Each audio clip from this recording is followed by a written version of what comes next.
Hello students, my name is Rahul and I will be teaching accounts to you. Now, what is important to understand in commerce stream? Accounts is the most important subject. Without having the knowledge of accounts, you cannot survive in commerce industry. Accounts, it's not like that कि आपने 11th में पढ़ा खत्म हो गया, जब 10th के बाद हिंदी खत्म, संस्कृत ओवर हो जाती है पहले, ऐसा नहीं है. अकाउंट्स वो स्ट्रीम है, कॉमर्स वो स्ट्रीम है जिसके लिए अकाउंट सबसे इंपॉर्टेंट है.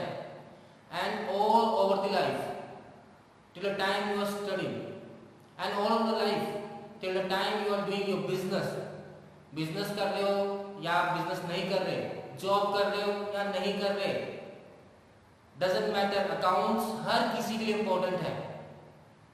आज हम बेसिकली अकाउंट्स की डेफिनेशन पढ़ेंगे, उस डेफिनेशन के कुछ कंसेप्ट समझेंगे, बस इतना ही करना है अकाउंट्स में आज. I will not be making a lectures too boring और too big.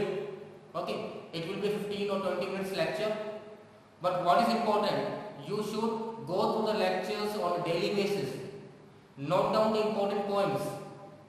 After school I will see that when the school reopens, okay, I will see that whether you have maintained the notebook or not, and I will be sending the notes also which will be helpful for you while going through the lecture. अब accounts होता है क्या, basically उसको समझ लेते हैं. देसी भाषा में अकाउंट्स का मतलब होता है आपके पास कितना पैसा आया, आपने कितना पैसा खर्च कर दिया, एट दी एंड आपके पास कितना पैसा बच गया अकाउंट से. तो इन सब में एक ही चीज है, पैसा. अगर आपके पास पैसे के ट्रांजेक्शन को रिकॉर्ड करते हो तो क्या कर रहे हो, अकाउंट्स कर रहे हो आप. सिंपल सा एग्जांपल लेते हैं. आपकी बर्थडे पार्टी थी, आप दोस्तों को बर्थडे ट्रीट देने जा रहे हो, आपके पास जेब में 4000 रुपए थे. आप जब वापस घर आए ट्रीट देकर तो आपकी जेब में सिर्फ 200 रुपए थे.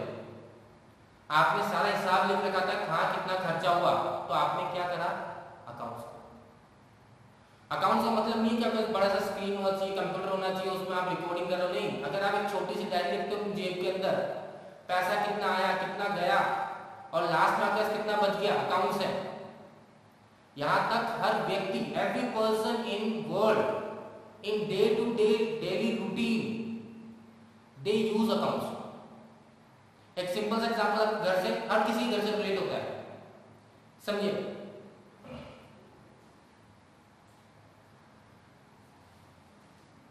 क्या होता है घर में कि फादर मदर को 10,000 रुपये महीने का मान लीजिए मंथली एक्सपेंस पे देते हैं कि उनसे वो घर का खर्चा चला लेते हैं.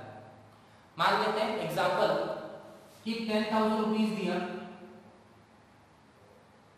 ये क्या हो गई, इनकम हो गई, पैसा आ गया, इनवर्ड फ्लो हो गया. अब मदर ने खर्चे किए, महीने भर के दूध वाले का पेमेंट कर दिया, सब्जी का पेमेंट हो गया, रोज के घर में पेमेंट होते हैं छोटे बड़े खर्चे वो हो गया, स्वीपर हो गया, काम वाले जो सफाई वाले आते हैं उनका पेमेंट हो गया, ठीक है, अदर एक्सपेंसेस छोटे मोटे जो भी खर्चे थोड़े बहुत शॉपिंग वगैरह सब हो गई. तो उन्होंने सारा डिटेल मेंटेन कर दिया,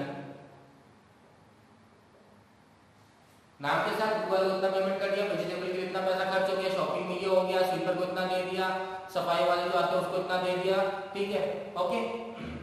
राशन लिखने का आ गया, टोटल एक्सपेंस उनका होगा 9,500 का.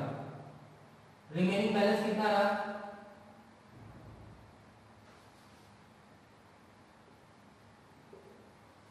रिमेनिंग बैलेंस कितना रहा 500. तो एट दी एंड जब फादर पूछ रहे हैं कि कितना खर्चा हुआ, तो मदर ने डायरी निकाली और बताया 10,000 आपने दिए थे, इतना यहाँ खर्चा हो गया, टोटल खर्चा 2,500 रुपए हुआ. अभी मेरे पास कितने रुपए बचे हैं, 500 रुपए बचे हुए हैं. तो आपकी मदर ने या सभी मदर्स ने क्या करते हैं, अकाउंट्स करते हैं. चाहे वो पढ़ा लिखा हो या नहीं हो, चाहे वो स्किलफुल हो या नहीं हो, पर हर किसी को पता है कि जब पैसा कितना आ रहा है और कितना जा रहा है, जब उसकी आप रिकॉर्डिंग करते हो, जब उस ट्रांजेक्शन को आप रिकॉर्ड करके, चाहे डायरी हो, चाहे आपने किताब बना रखी कुछ भी ना रखा हो, उसमें रिकॉर्ड करते हो, ठीक है. मोबाइल में क्या करते हैं, एक नोट होता है मोबाइल में, कीप नोट समथिंग, उसमें आप अपना हिसाब लिखते हो कि ये पैसा यहाँ खर्च हो गया, ये पैसा यहाँ खर्च हो गया, इससे इतना लेना, इसको इतना देना. क्या कर रहे हो आप, अकाउंट्स कर रहे हो. तो accounts is recording of transaction. किससे रिलेट होना चाहिए?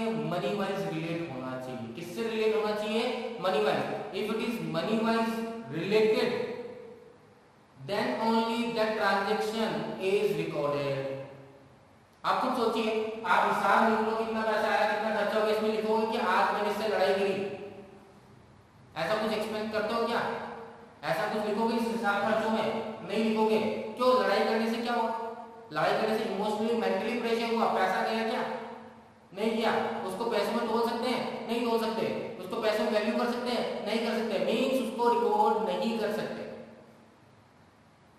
Now moving to the definition, या उससे पहले एक सिंपल सा, तो अकाउंट्स हुआ क्या? Recording of transaction in terms of money. Simple सा, कितना? What? Recording of transaction of what amount you have received, what amount you have expend and the balance that is remain.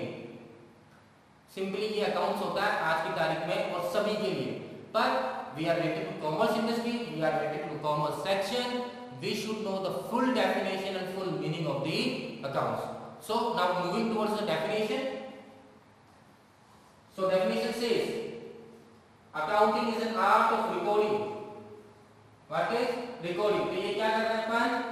Recording कर रहे हैं। क्या कर रहे हैं? रिकॉर्डिंग कर रहे हैं। ओके। क्लासिफाइंग, अब रिकॉर्डिंग जब करते हैं तो रिकॉर्डिंग किसमें करोगे? बुक्स में करोगे? कोई जगह की रिकॉर्डिंग करनी, दीवार पर लिखोगे, ठीक है, डायरी होगी, ठीक है, एक मोटी सी किताब होगी, जिसमें आप रिकॉर्डिंग करते हो डिपेंडिंग नंबर ऑफ ट्रांजैक्शंस पे। मैं तो एग्जांपल सिंपल सा लिया। मान लीजिए आपका खुद का बड़ा बिजनेस है, ठीक है, मैन्युफैक्चरिंग रिलेटेड बिजनेस है, तो कितना पैसा आया, किससे कितना लेना है, तो आपके दिन में बहुत सारे ट्रांजैक्शन होते हैं। अब ये सब चीजें याद रखना मुश्किल है। ओके, एक दिन का याद रहेगा, 2 दिन का याद रहेगा, 10 दिन बाद, 15 दिन बाद क्या पहले क्या हुआ था, 1 महीने पहले क्या हुआ था, याद नहीं रहेगा। जब ये चीज याद नहीं रहेगी तो क्या होगी? प्रॉब्लम हो जाएगी, हिसाब मैच नहीं करेगा, लॉस हो जाएगा।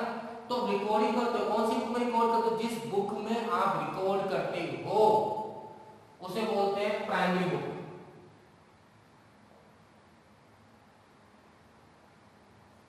जिसको हम कहते हैं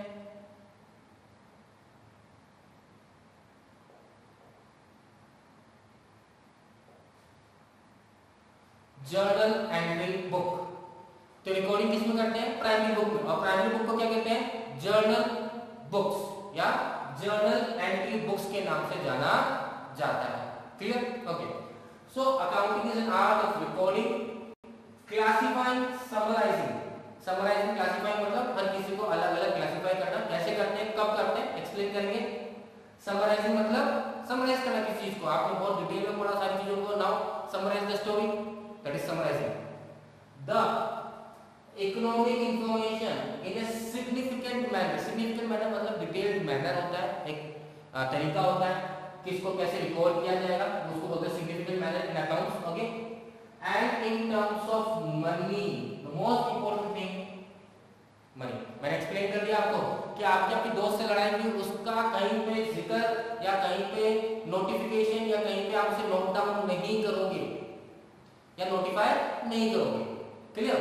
so most important thing accounts only record those transactions which can be valued in terms of money. Means अगर आप ये कहते हो कि मेरे पास 2 कार है, एक घर है,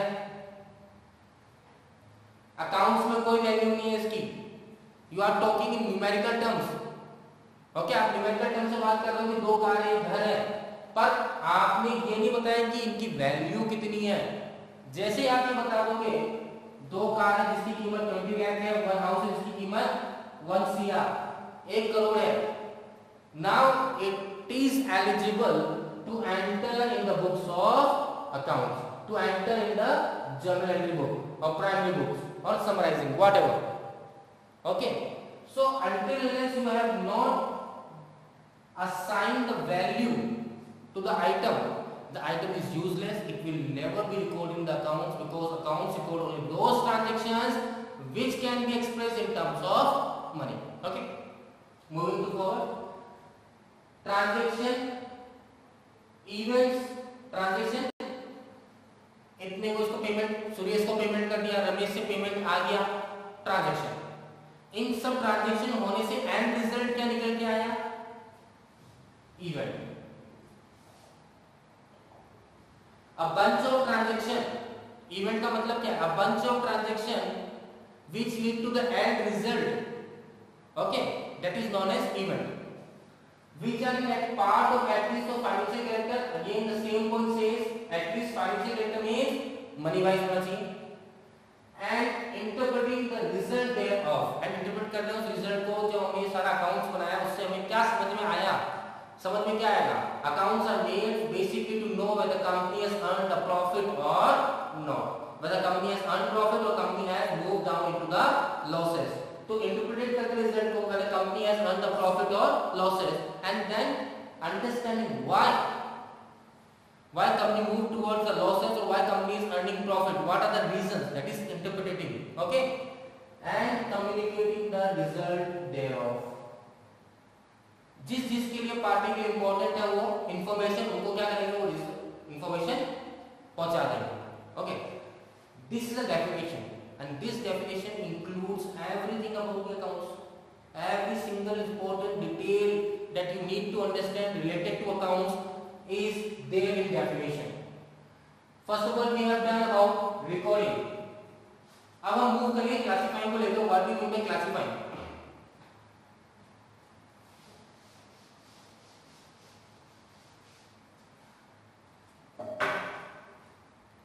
Now taking an example, I take an example. This a copy. This is a copy. This is a book, and all the transaction related to the financial जो भी मैं business से related transaction होता है सब मैं इसमें रिकॉर्ड करता हूँ. ओके, इतनी मोटी, ठीक है, पूरी भर दी मान लीजिए. रिकॉर्ड कर लिया ट्रांजेक्शन, इससे इतना पैसा आया, इतना रॉ मटेरियल मेरे पास आया, इसको इतना देना, इससे इतना लेना, everything is recorded. Okay, now business के अंदर ये पता है कि बिजनेस में ओनली कैश बेसिस ट्रांजैक्शंस नहीं होते.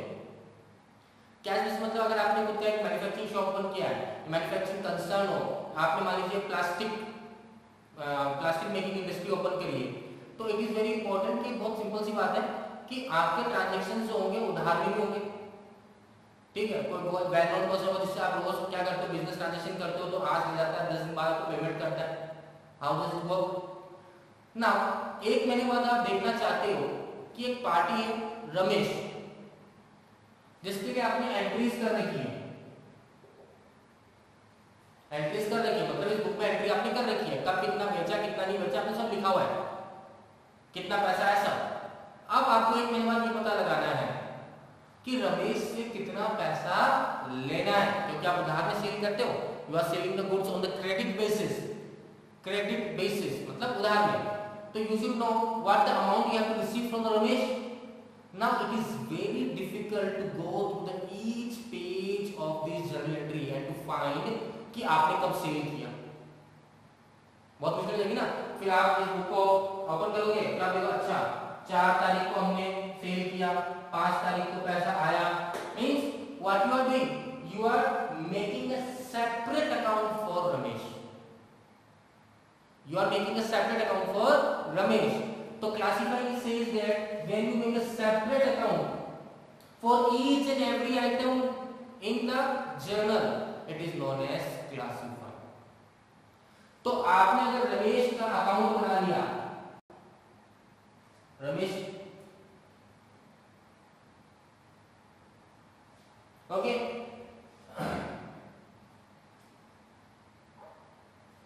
इधर वो ट्रांजेक्शन जो आपने सेल आउट किए, उदाहरण के लिए यहाँ पे वो जो आपने क्या पैसा आया. फॉर एग्जांपल यूजिंग सेल करके तो हमने दिया बाय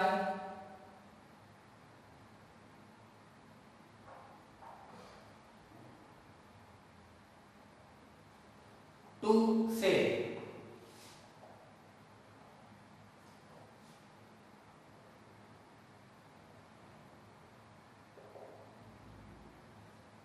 आपने अकाउंट बना रखा था तो बहुत इजीली समझ में आ गया. हमने देखा रमेश को कितना सेल किया था, 1 लाख रुपीस का सेल किया था.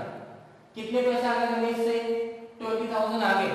तो अब कितने और आने हैं, 80,000. Easy to understand. फटाफट पता लग गया आपको कि रमेश से कितने पैसे लेने हैं. तो इसको बोलते हैं classifying. When you make a separate account for each and every single item in the journal books is known as classifying. Clear everyone? So you have to understand the meaning of recording, you understand the meaning of classifying. Now we are moving to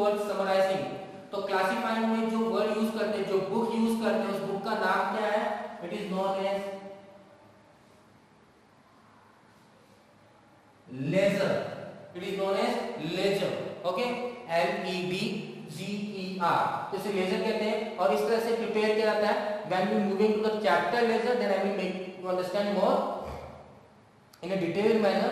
For now it is important to understand first book that is used is known as journal entry, okay, journal entry से हम कहाँ move करते हैं, laser book में move करते हैं। और laser book क्यों इंपॉर्टेंट है, क्योंकि वो हर किसी को सेपरेटली क्लासिफाई करता है एंड वो आसान करता है हमारे काम को करने के लिए, okay. Then we are moving summarising.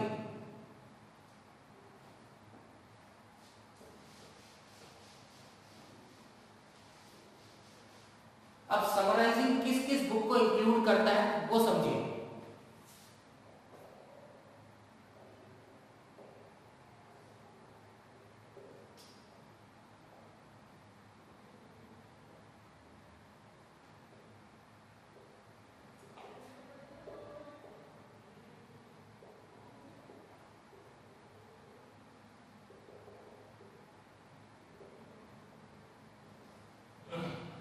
Summarising 3 books को इंक्लूड करता है हमारे अंदर। जैसे रिकॉर्डिंग में किसको, जर्नल को रिकॉर्ड करता है, क्लासिफाइंग के अंदर किसको करते हैं, लेजर को करते हैं। वैसे समराइजिंग में 3 बुक्स एंटर होती है। First is trial balance, trial मतलब ट्राई करना, ठीक है। बेटर टू सी कि जो भी प्रोसेस हमने फॉलो किया है, मींस रिकॉर्डिंग और क्लासिफाइंग जो हमने इससे पहले किया है वो सही है या नहीं है, इसको चेक करने का काम कौन करता है, ट्रायल बैलेंस करता है, क्लियर। देन हम मूव करते हैं P&L, profit and loss account की तरफ। कब मूव करते हैं, profit and loss account. Profit and loss account क्या रिजल्ट दिखाएगा, एट द एंड कंपनी ने कितना प्रॉफिट अर्न किया है या नहीं किया, उसे बोलते हैं P&L। And at the end most important, जिसको समराइज करके पूरी तरह तैयार करते हैं, बैलेंस शीट बोलते हैं। बैलेंस कि एट द एंड जो पैसा हमने कमाया, जो ओवर द पीरियड साल भर के अंदर फाइनेंशियल ईयर में जो भी ट्रांजैक्शंस हमने किए हैं उससे एंड रिजल्ट क्या निकल कर आया। बहुत सिंपल सा समझिए। मान लीजिए रमेश जो है वो जॉब करता है और उसकी salary 1 lakh rupees per month है। कितनी है सैलरी, 1 लाख। उसमें से उसके 40,000 एक्सपेंस होते हैं मंथली, तो प्रॉफिट कितना हुआ मंथली, 60,000, ओके, 60,000 हो गया। अब वो 60,000 प्रॉफिट है, उससे उसने करा क्या, उसने एक कार दे दी, उसने एक फ्लैट खरीदा, उसने इंश्योरेंस करवा लिया। मींस जो आपने प्रॉफिट कमाया है उस प्रॉफिट से आपने कितने असेट्स और कितनी लायबिलिटी रेज करी है, वो किसकी बात की है, बैलेंस शीट। तो बैलेंस शीट बोलता है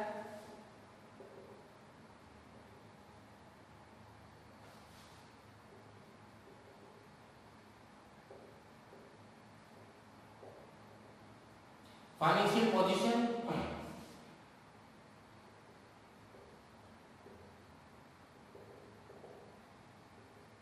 P&L बोलता है profitability.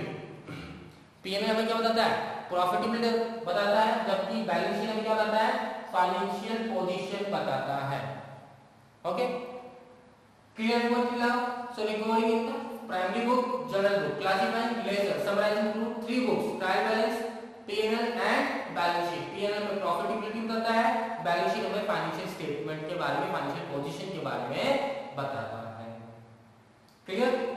So in terms of money I made you clear about in terms of money only record होगा and interpreting the result. Now these summarizing जो बना है, summarizing books है, ये result interpret करते हैं whether we have earned the profit or not and what are the reasons why we are earning so much profit, क्योंकि हमारी loyalty अच्छी है, हमारी सर्विस अच्छी है, हमारी क्वालिटी अच्छी है, हमारी गुडविल अच्छी है, या हम लॉस में, तो लॉस में क्यों है, क्या हम एक्सपेंसिव प्रोडक्ट सेल आउट करते हैं, या हमारी मार्केटिंग अच्छी नहीं है, या हमारा गुडविल अच्छा नहीं है।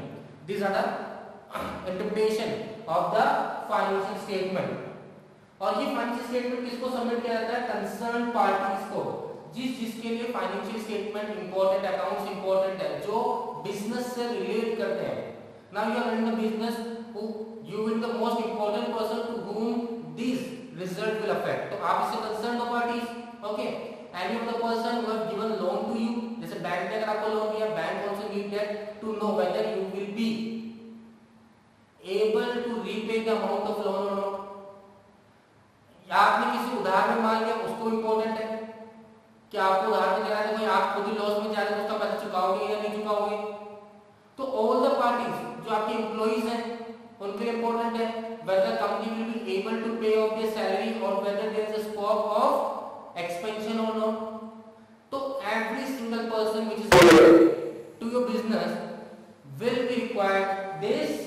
Account detail. एक छोटे से लेवल बात की मैंने, जैसे एग्जांपल रिलायंस कंपनी को लेते हैं।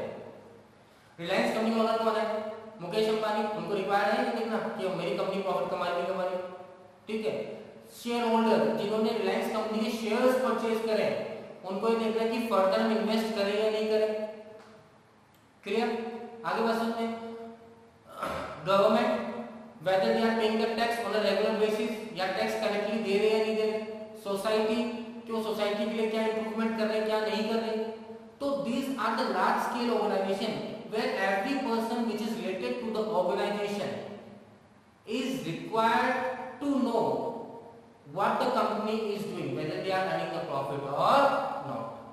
So basically what we have done today, I have made it simple, understand, देसी भाषा में समझाया पहले अकाउंट्स का मतलब क्या है, और फिर एक डेफिनेशन की जस्ट आज हमने, that is accounting is an art of recording, classifying, summarizing the economic information in significant manner. We will understand the further videos also, and terms of money, transaction, event and result है, that is balance sheet हमारा event हो रहा है, which are part of at least financial characters होने चाहिए, interpret कर रहे हैं results को कि further क्या होगा, and communicating the concerned parties. So basically जो definition की important terms थे वो मैंने आपको explain कर दिया। आज के लिए sufficient है, इससे ज़्यादा नहीं करेंगे। In the next video, what we will do, what will the objectives, importance, we will go with the some terms which are very beneficial to use in this accounts. Okay students, please आप एक notebook maintain कीजिए, accounts 11th class डालिए उसमें, ठीक है, अपना नाम लिखिए, and date wise मुझे उसमें देखना है कि you have gone through the lectures or not, and make the note of that. Okay, thank you friends.